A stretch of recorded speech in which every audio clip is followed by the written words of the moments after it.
பைபிள்ல இயேசு தன்னை சிலுவையில் அர்ப்பணம் பண்ணாரு அப்படின்னு சொல்லுவாங்க. அதே கான்செப்டை தான் இந்து மதத்துல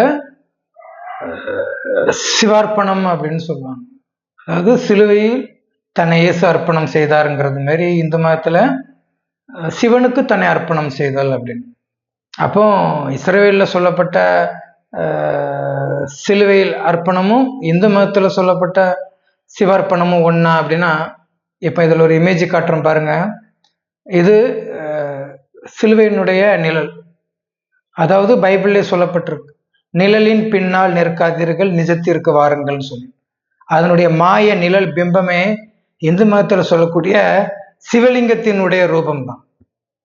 அது அந்த ஹிப்ரோ மொழியில பைபிள்ல சேஞ்ச் பண்ணும்போது சிவாங்கிறது நாள்பட சிலுவா அப்படின்னு சொல்லி மாறிடும்.